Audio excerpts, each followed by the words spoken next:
Sir, I beg to move that the bill to provide for the payment of equal remuneration to men and women workers and for the prevention of discrimination on the ground of sex against women in the matter of employment and for matters connected therewith or incidental thereto be taken into consideration. A significant measure taken by government in recent months has been the promulgation of the Equal Remuneration Ordinance providing for the payment of equal remuneration to men and women workers and for the prevention of discrimination against women on the ground of sex in the matter of employment and for other connected matters. This measure is significant not only because it coincides with the International Women's Year and brings us fully in line with accepted international standards, but also because it brings immediate relief to millions of our women folk employed or seeking employment. As most of these women belong to the weaker sections of the community and are largely employed in agriculture and unorganized sector of industry, it is only appropriate that this measure was taken on a priority basis as a part of the government's policy of improving the condition of the weaker and exploited sections of the community. Although we in India have always held our women in high regard and given them a position of importance in society, their contribution to the economic life of the community has been fully appreciated, but a radical change in attitudes has been brought about by the nation's struggle for independence.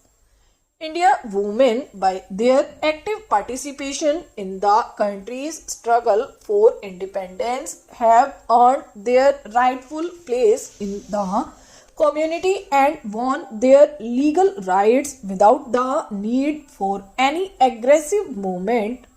Their claim for a position of complete equality in law was justified in terms of their significant contribution to the cause of the country freedom. It was fully recognized by the founding fathers of the Indian Republic. The Indian Constitution provides the right of equal opportunity for employed men and women without distinction. Article 15 of the Constitution prohibits any discrimination on grounds of sex and Article 39 or our Constitution of India envisages that the state shall direct its polity amongst other things towards securing that there is equal pay for equal work for both men and women. India also ratified the International Labour Organization Convention concerning equal remuneration for women. The Act does not specifically provide that wages to be paid to men and women workers should be equal. Consequently, different rates of wages were laid down in several cases at the time of initial fixation of minimum wages.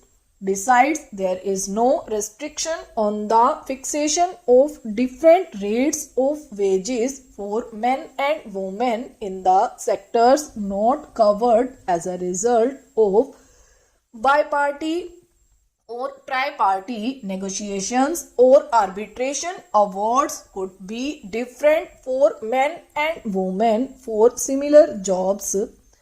While over the years there has been some narrowing down of the difference in wages of men and women workers, wages disparities on grounds of sex still exist in the country even after years of the ratification of the International Labour Organization Convention.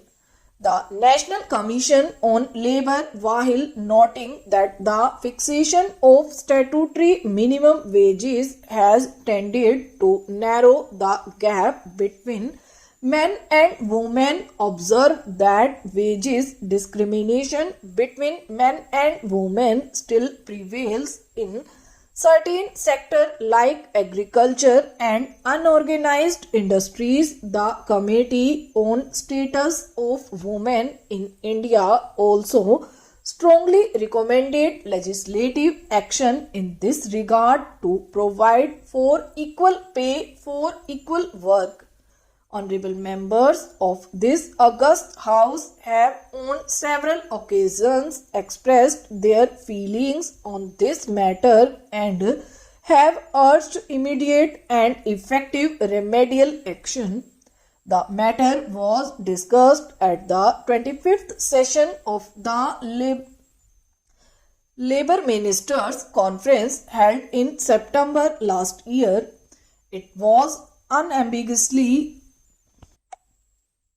unanimously agreed that the states which had not so far implemented fully the International Labour Organization Convention, both in letter and spirit, should do so by taking appropriate measure to fix wages accordingly to occupations within a period of 3 months by not later than 6 months.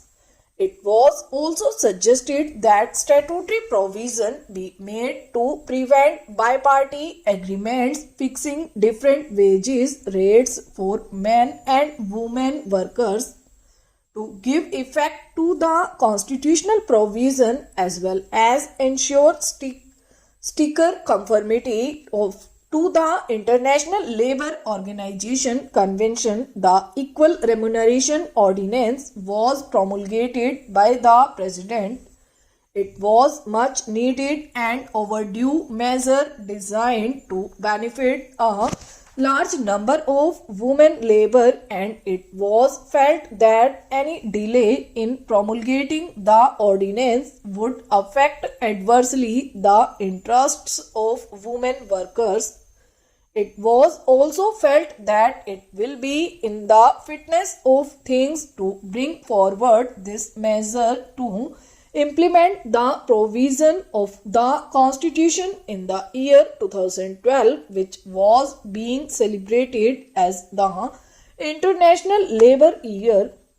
It is proposed to replace the ordinance by an Act of Parliament. So, the bill was introduced in the Rajya Sabha.